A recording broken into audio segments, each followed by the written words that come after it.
As I rummage through my treasures, there's a faded photograph of a chubby baby straddling a black mare. I'm that curly-headed toddler, I was only 2 years old when my uncle lifted me and sat me there. Then my uncle was a farrier, he worked the Kembla mines back when ponies pulled the wagons from the hole.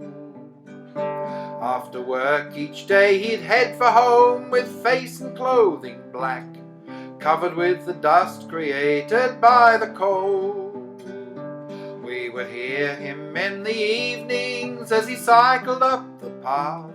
All the miners cough like that, I heard them say.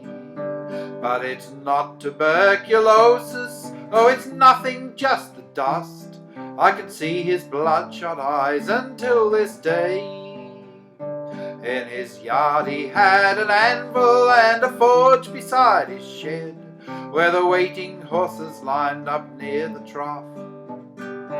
For his skill with hoof and horseshoe was well known around the town, and he turned his head away when he would cough. He would pound the red and glowing rod and bend it into shape, till he made each pony's shoe the perfect fit. Then he'd file and trim the plate so it fixed an errant gait, or would heal a wounded hoof that time had split. So he worked for 40 years, on through the dust, on through the fears. Fears of layoffs, fear of cave-ins, fear of strikes.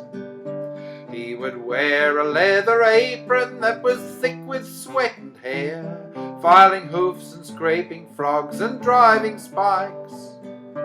He was gentle, tall and balding, he would always have a game. He would steal my nose and give it back to me. Or he'd scoop me up and swing me high and put me on his back. He would feed me bread and dripping for my tea. He'd recite a little poem about a lady fair and fat. He would say Mistress McFadgen was her name.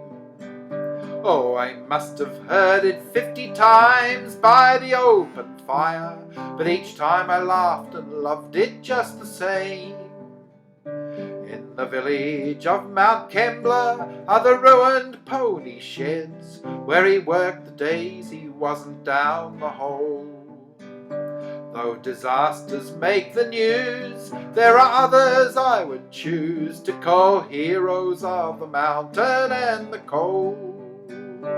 There's no fanfare, there's no headlines, there's no statue large or small, for the men who breathed the dust and slowly died. Although history may forget them, there are hundreds just like him.